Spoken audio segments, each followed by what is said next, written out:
자, 우리가 믿는 하나님 어떤 분이십니까? 오늘도, 지금도 우리에게 말씀하시는 분인 줄로 믿습니다. 네. 어떤 말씀, 어떤 방법으로 말씀을 하시는가? 제가 여러 번 이야기했지만 특별 계시가 있고 일반 계시가 있다. 특별 계시는 기록된 말씀, 성경이 특별 계시고 또 선포되는 말씀, 설교를 통해서도 주님께서 말씀하여 주십니다. 또 내 마음에 들려주시는 직접적인 체험도 하나님의 놀라운 기적과 같은 역사도 특별 계시에 속하는 것이에요. 먼저 기록된 말씀, 성경으로 우리가 어떻게 살아야 되는지 이야기하시지요. 그래서 우리가 성경 통독을 하고 있는 것입니다. 우리는 성경을 통해서 먼저 나의 죄에 대해서 깨닫게 되고 또한 은혜가 필요하구나. 나는 죄인이기 때문에 주님의 은혜가 필요하구나 깨닫게 됩니다. 그래서 주님께 더 가까이 나아가게 하는 것이지요. 성경을 통해서 하나님의 성품이 어떠한가를 알게 되고 주님을 닮고 싶게 만드는 것입니다. 말씀대로 살려고 하고 또 하나님의 선하심, 하나님의 거룩하심을 내가 닮아가야지 그렇게 깨닫게 하는 것이지요. 그러므로 우리가 날마다 주님 앞에 가까이 나아가 예수님 닮아가시는 우리 성도님들 되시기를 간절히 소망합니다. 아멘. 또 특별한 방법, 특별 계시에는 꿈, 환상, 여러 가지 기적, 계시 등으로도 말씀하고 계셔요. 그런데 하나님은 항상 우리에게 말씀하시는데 사람들이 원하는 하나님의 음성은 하나님이 원하시는 것과 조금 다를 수 있다. 하나님이 원하시는 것은 나의 성경을 통해서 또 특별 계시를 통해서 나의 죄를 깨닫게 되고 하나님의 은혜가 필요하구나 깨닫게 되고 주님을 더 닮아가게 하는 것인데 그런 음성이 우리에게 날마다 들려지는데 우리가 바라는 하나님의 음성, 하나님 말씀은 무엇입니까? 내가 무엇을 선택해야 될까? 직장을 어떤 곳으로 두 군데 취업이 되었으면 내가 이쪽을 선택할까? 저쪽을 선택할까? 내가 이 남자와 결혼해야 되나 저 남자와 결혼해야 되나 하나님 말씀하여 주옵소서 기도하는 거예요. 물론 하나님께서 그렇게 응답하실 때가 있습니다. 특별한 방법으로 응답하실 때가 있습니다.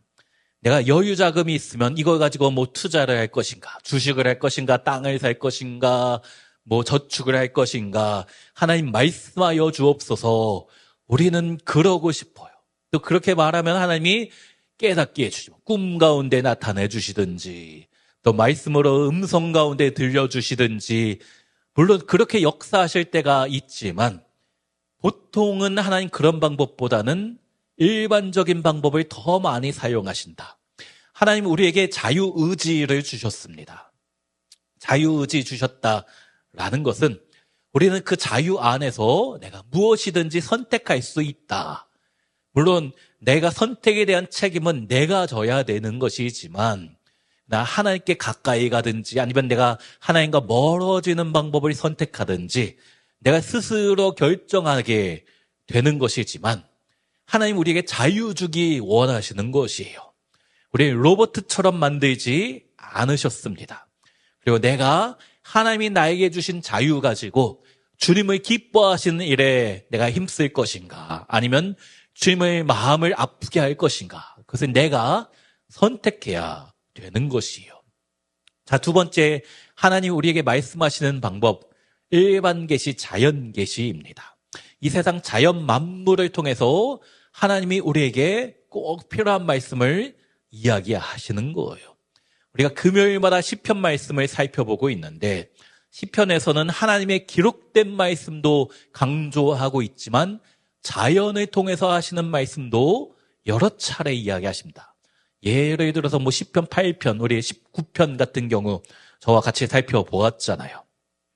또 오늘 본문도 마찬가지입니다. 오늘 본문 시편 29편이 11절까지가 있는데 7번이나 반복되는 단어가 나옵니다. 우리 같이 성경을 읽으면서 살펴보았지요. 성경에서 반복된다라는 것은 강조한다는 뜻이잖아요. 그것이 무엇인가? 여호와의 소리라는 것입니다. 3절에 여호와의 소리가 물 위에 있도다. 4절에도 2번 나오고 5절에도 여호와의 소리, 7절과 8절과 9절에도 나오는 것입니다. 그렇다면 이 여호와의 소리가 도대체 무엇인데 오늘 본문에서 다윗이 이렇게 강조하고 있는가? 우리 10절 말씀 함께 읽습니다. 여호와께서 홍수 때에 좌정하셨으며 여호와께서 영원하도록 왕으로 좌정하시도다. 여호와의 소리가 무엇인가? 홍수를 가리키는 겁니다. 하나님의 홍수를 통해서 우리 인간에게 깨닫게 하신다. 하나님 말씀을 홍수를 통해서. 때로는 지진이 될 수도 있고 자연 생태계를 통해서 하나님이 말씀하시는 것이에요. 자, 먼저 3절에 보면 여호와의 소리가 물 위에 있도다. 영광의 하나님이 우레소리를 내시니 여호와는 많은 물 위에 계시도다. 하나님이 우리에게 말씀하시는데 큰 비, 홍수, 우레소리 가운데 하나님의 말씀이 담겨져 있다라는 것이에요. 그러면 비가 오면 비가 왜 오는가? 우산 안 가지고 왔는데 그런 생각할 때가 있지만 그것 가운데 하나님께서 나에게 무슨 말씀하기를 원하시는가? 태양이 비치면은 하나님께서 저 태양을 통해서 내가 무엇을 깨닫기를 원하시는가 생각해 봐야 하는 것입니다. 그것이 자연계시입니다. 자, 미국의 캘리포니아에는 비가 잘 오지 않습니다. 1년에 한 서너 차례 비가 와요. 3, 4일 정도. 그것도 비가 조금 옵니다. 많이 오지 않아요. 비가 오면 사람들이 좋아서 밖에 나가서 비를 맞습니다. 하도 오랜만에 오니까 밖에 나가서 비 맞는 거예요. 근데 제가 재작년에 미국에 잠깐 갔다 온 적이 있는데 비가 엄청 오더라고요. 한 이틀 정도. 제가 7, 8년 LA에 샀을 때 맞았던 비보다 이틀 동안 더 많이 맞았던 것 같아요. 재작년에. 전 세계가 이상기온이라서 기후가 점점 이상해지는 것 같아요. LA에 비가 온다. 말도 안 되는 일이었거든요. 어쨌든 저 있었을 때는 비만 오면 참 좋아했었는데 사람들이 이스라엘 땅, 팔레스타인도 비슷합니다. 비 오면 좋아하는 거예요. 이스라엘 백성들 비가 오면 좋아합니다. 그런데 간혹 성경에 보면 홍수에 대한 말씀도 나오잖아요. 비가 지나치게 많이 오면 사람이 감당할 수 없는 것이지요. 그렇게 좋아하던 비가 인간이 감당할 수 없을 정도로 쏟아지면 공포를 느끼게 되는 것이지요. 3절의 빗소리를 우레소리라고 표현하는데 4절에도 여호와의 소리가 힘있음이요 여호와의 소리가 위엄차도다.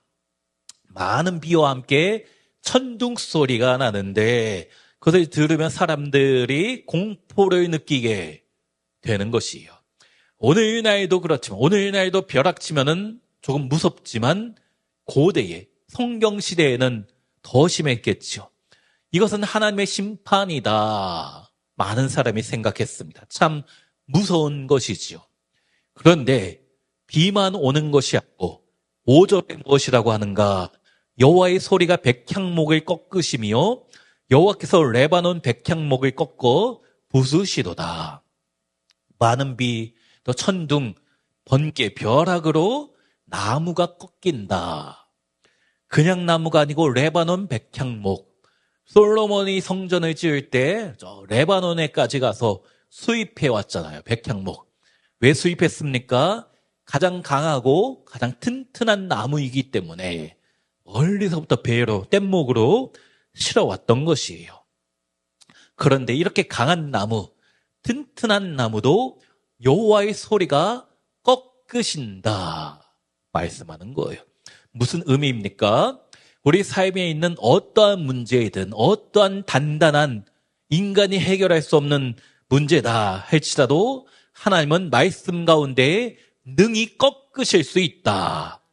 중요한 것은 이 우레소리 가운데 내가 하나님의 음성을 들을 수 있는가, 이것을 못 듣는가, 그 차이입니다.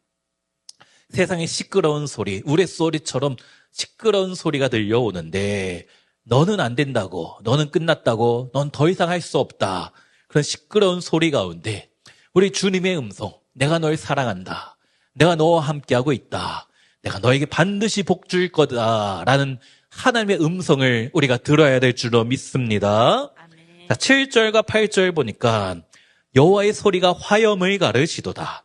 여호와의 소리가 광야를 진동하시며 여호와께서 가데스 광야를 진동시키시도다. 여호와의 소리가 화염을 가른다 말씀하고 있지요. 하나님이 비를 내리는데 화염까지 갈라버린다. 얼마 전에 미국 LA에 큰 불이 나서 난리가 났었잖아요. 막대한 재산 피해. 제가 기사를 찾아보니까 최대 400억도 아니고 350조에서 400조의 재산 피해가 있다. 제가 생각해도 이게 좀 기사가 잘못된 것 같아요. 400조 말이 너무 크니까는. 기사에 그렇습니다. 400조. 사실 비만 왔으면 되거든요. 비가 안 오니까 이 불이 번지는 거잖아요. 비만 오면 아무것도 아닙니다. 비만 오면 아무 문제가 되지 않는 거예요. 우리 인생에도 이런 화재와 같은 큰 불과 같은 수많은 문제가 닥쳐올 때가 참 많이 있지요.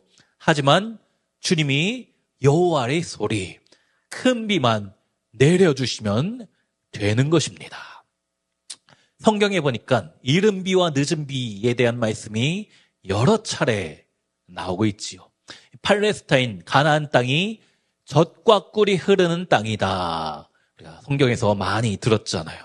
사실 항상 젖과 꿀이 흐르지 않습니다. 이 땅은 척박할 때가 더 많습니다. 하지만 언제 비옥한 땅이 되는가? 하나님이 비를 내려주시면 그 어느 것보다 풍요로운 땅이 되는 것입니다. 하지만 하나님이 비를 내려주시지 않으면 그 어느 땅보다 척박한 땅이 금방 척박한 땅으로 바뀌게 되는 것이지요. 성경에 가뭄에 대한 말씀도 많이 나옵니다. 그런데 왜 하나님께서 이스라엘 백성에게 이 척박한 땅 가나안 땅을 주셨는가? 만약에 하나님이 애굽 땅을 주셨다면, 이집트 나일강이 흐르는 애굽 땅을 주셨더라면 나일강의 축복으로 씨만 대충 뿌려도 그것은 곡식이 납니다. 농사도 힘들게 하지 않아요. 대충 뿌리면 곡식이 나는 곳이 애굽, 이집트이지요. 만약에 하나님 그 땅을 이스라엘 백성에게 주셨다라면 이스라엘은 하나님께 기도하지 않았을 것입니다. 굳이 기도 안 해도 되는 땅이에요. 그것은 하나님의 은혜 없어도 살 수 있는 곳이기 때문이지요. 지난 주일에 제가 말씀 나눌 때 이야기했습니다. 물질이 너무 많으면 신앙 잃어버리기가 쉽다. 이거는 세계 기독교 역사가 그랬다. 증명한다. 그래서 물질의 복을 많이 받았는데도 신앙 좋다라는 것은 정말 대단한 믿음의 분들입니다. 저는 우리 빛과 소원교회 사랑하는 성도님들 물질의 복도 많이 받으시기를 간절히 소망합니다. 하지만 많이 안 주시고 나에게 적절히 주신다라는 것은 그 이유는 주님이 나를 사랑하시기 때문에 그렇습니다. 내가 너무 많아가지고 하나님을 부인할까 봐 적당히 주시는 것이에요. 그 이유 때문에 하나님이 애굽을 주시지 않았습니다. 대신 가나안 땅을 주셨습니다. 주님이 이 가나안 땅에서 이른 비와 늦은 비, 봄비와 가을비만 적절한 때에 내려주시면 잘 살게 되는 거예요. 하지만 비가 없으면, 하나님이 비를 주시지 않으면 도저히 살 수 없는 곳이 이 가나안 땅인 것이지요. 그래서 기도할 수밖에 없습니다.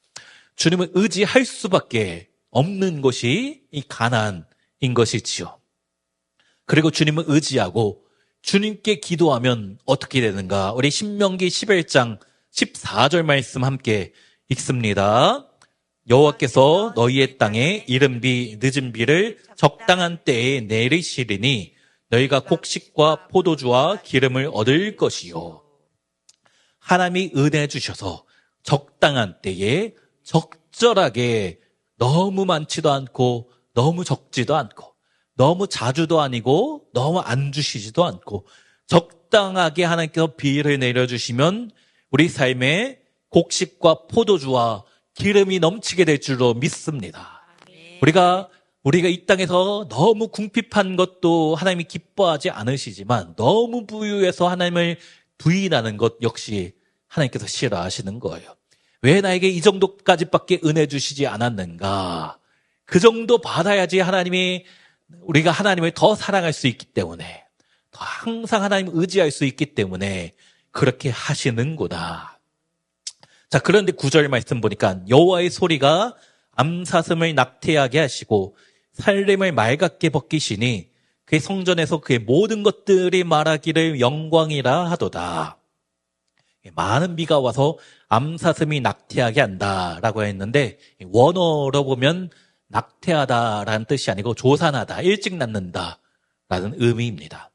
하나님이 홍수, 또 번개, 지진 이런 세상 만물을 자연으로 다스리시는데 우리는 이런 말씀을 보면서 무엇을 생각해야 됩니까? 어떤 것을 깨달아야 되는 것일까요? 이 세상 자연도, 자연 현상도, 자연 재해도 하나님의 손 안에 있구나. 그렇다면 모든 것이 주님의 손 안에 있다면 나 역시 마찬가지구나. 우리 가정도 주님의 손 안에 있구나. 고백해야 되는 것입니다. 자, 3월이 이제 시작되었고 겨울이 지나가고 있습니다. 한 다음 주 정도면 완연한 봄이 찾아올 것 같아요. 지난 겨울에는 독감과 장염 때문에 고생을 정말 많이 하셨잖아요. 많은 분이 정말 힘드셨습니다. 그런데 하나님 모든 자연까지도 다스리신다라고 하였는데 왜 나에게 이런 아픔이 찾아오는가? 왜 내가 이렇게 힘들어야 되는가? 내 인생 가운데 참 힘든 기도의 제목이 왜 생기는 것인가? 하나님께 간구하고 기도할 때가 있잖아요. 또 질병도 마찬가지, 또 몇 년 전에는 코로나 때문에 얼마나 힘들었습니까? 전 세계가 몸살을 앓았잖아요. 제가 코로나 기간에 제 친구 목사님, 미국에서 있던 목사님하고 한번 통화한 적이 있는데 너무 바쁘다는 거예요. 조금 이상했습니다. 코로나인데 왜 바쁠까? 그때 한국교회도 현장 예배가 제한된 적이 있었고, 그런데 미국 교회도 그랬습니다. 현장 예배 못 드리고 온라인 예배만 드린 적도 있었고, 또 인원을 제한해서 드린 적도 있습니다. 주중 예배는 거의 스탑되었고, 주일 예배만 겨우겨우 드린 게 한국도 마찬가지, 미국도 마찬가지, 유럽 교회도 마찬가지였습니다. 그래서 제 생각에는 코로나 기간이니까 좀 한가하겠다. 제 친구 목사님한테 전화했는데 너무 바쁘다라는 거예요. 그때 그 친구 목사님이 한 이야기가 아직도 기억납니다. 충격받은 이야기가 있어요. 왜 바쁜가? 이번 주에 장례가 있고, 다음 주에 장례가 있고, 그 다음 주에 장례가 있다라는 거예요. 전 처음에 그 이야기 듣고 이게 도대체 뭔 소린가? 이번 주에 장례가 있는 거는 알겠는데 다음 주, 그 다음 주까지, 다다음 주까지 장례가 있다라는 것을 어떻게 예측해서 저런 소리 하는가? 그게 아니었어요. 알고 보니까 코로나 때문에 돌아가신 분이 너무 많아서 장례가 몇 주씩 연기되었던 것입니다. 밀려있던 거예요. 한국은 억지로 백신을 맞췄지만 사실 미국에도 법적으로 이제 억지로 백신을 맞으라고 해도 불이익 준다고 해도 상류층은 맞지만 좀 힘든 분들이 절대 안 맞거든요. 말을 안 듣는 사람들이 참 많습니다. 전 세계가 코로나로 인한 참 고통을 많이 겪고 정말 하루에도 수십 명, 수백 명씩 죽어나갔습니다. 장례식장이 몇 주씩, 3주씩 밀려가는 상황이 있었던 거예요. 우리나라는 제가 보기에는 5일장까지는 제가 봤는데 미국에서는 몇 주씩 그랬다. 이런 것들을 생각하면서 하나님이 왜 코로나를 우리 인간에게 주셨는가? 자연 만물도 다스리신다는 주님이 왜 이렇게 인간을 힘들게 하시는가? 의문이 들 수밖에 없는 것이지요. 물론 여러 가지 이유가 있겠지요. 우리 인간이 하나님의 깊은 뜻을 어떻게 알 수 있습니까? 그런데 10절에 우리 10절 다시 한번 읽습니다. 여호와께서 홍수띠에 좌정하셨으며 여호와께서 영원하도록 왕으로 좌정하시도다. 제가 감히 하나님의 뜻을 판단할 수는 없지만 우리 인생에 왜 이런 질병을 주시고 왜 아픔을 주시고 독감과 장염과 코로나를 주시는가. 이런 자연재해와 질병 앞에 두 가지 반응이 나타납니다. 두 가지 반응이 나타나요. 어떤 사람은 하나님은 없구나 부인하는 사람이 있죠. 이렇게 인간이 힘들게 살아가는 거 보니까 코로나나 여러 가지 질병이 찾아오는 거 보니까 예수 믿는 사람에게도 고난이 찾아오는 거 보니까 하나님은 없구나 부인하는 사람이 있는가 하면 같은 상황 속에서 같은 현상 속에서 우리 인간은 참 나약하구나. 그러니 이 10절에 나오는 왕이신 하나님을 의지할 수밖에 없구나. 두 가지의 상반된 반응이 나타나는 것이에요. 우리 성도님들은 같은 상황에서 같은 상황을 보면서 믿음으로 반응하십니까? 아니면 불신앙으로 반응하십니까? 모든 상황 속에서 내가 주님을 믿고 따르겠다 결단하는 우리 성도님들이 되시기를 축원합니다. 자, 우리 1절과 2절 말씀 1절 2절 함께 읽습니다. 너희 권능 있는 자들아 영광과 능력을 여호와께 돌리고 돌릴지어다. 여호와께 그의 이름에 합당한 영광을 돌리며 거룩한 옷을 입고 여호와께 예배할지어다. 이 권능 있는 자는 세상에서 힘 있고 권세 있고 가진 것이 많은 자를 의미하는 것이죠. 그들에게 주님이 말씀하시는 거예요. 너희는 너희가 잘났다라고 살아가고 있는데 하나님께 영광을 돌려야 된다. 그분만이 영광 받으시기 합당한 분이시다. 우리 인간은 자연 앞에 너무나 무기력하고 연약한 존재이니 그렇기 때문에 주님 앞에 나와서 예배해야 된다. 회개하고 예수님 앞으로, 회개하고 십자가 앞으로 나아오라. 우리 사랑하는 성도님들, 이 음성을 들을 수 있으십니까? 여러 가지 질병, 또 여러 가지 기도의 제목들, 내 삶에 문제가 생기면 하나님이 나를 사랑하셔서 경고의 메시지를 하시는 것이 아닌가. 또 우리 가정에 주시는 회개의 메시지가 아닌가 깨달아야 되는 것이죠. 그리고 우리 주위에 있는 여러 가지 문제는, 기도의 제목은 하나님이 나를 사랑하셔서 주시는 것입니다. 애굽 땅을 주시지 않습니다. 가나안 땅을 주시는 거예요. 하나님을 더 의지하도록, 하나님을 더 믿고 하나님을 찾도록 우리에게 때로는 광야 길도 걷게 하시고 우리 삶의 문제를 주시는 것입니다. 그리고 주님 앞에 우리가 그것을 깨닫고 돌아가게, 주님 앞에 나아가게 되면 어떻게 되는가? 우리 마지막 11절 말씀 함께 읽습니다. 여호와께서 자기 백성에게 힘을 주시며 여호와께서 자기 백성에게 평강의 복을 주시리로다. 큰 비가, 오늘 본문 시편 29편에서 큰 비가 지나고 나서 하나님이 자기 백성에게 힘을 주시는 분이시구나 깨닫게 되는 거예요. 또 폭풍우 가운데서도 나를 지키셨구나 알게 되는 것입니다. 난 지금 당장 주어진 폭풍우 때문에 너무 힘들어서 때로는 주님을 원망하였는데 이 폭풍우가 다 지나고 나니까 하나님의 뜻이 있으셨구나. 여전히 하나님이 나에게 힘을 주시고 평강을 주시는구나 깨닫게 되는 것입니다. 예, 평강은 샬롬이잖아요. 모든 것이 평안하고 안전한 것, 평탄한 것, 그것이 평강, 샬롬입니다. 그 샬롬을 우리가 기대하면서 무엇을 해야 됩니까? 주님만, 하나님만 의지하면 되는 줄로 믿습니다. 그러므로 오늘 우리가 이 세상 자연 만물을 다스리시는 하나님의 음성, 내가 너를 사랑한다, 그 음성을 듣고 주님 주시는 평강의 복을 누리시는 우리 모든 성도님들 되시기를 주의 이름으로 축원합니다. 하나님 의지하는 자에게 힘을 주시고 평강을 주실 것이다. 그것이 나에게 오늘 주시는 말씀이다. 붙잡고 오늘도 기도 가운데 승리하시는 우리 모든 성도님들 되시기를 주의 이름으로 축원합니다.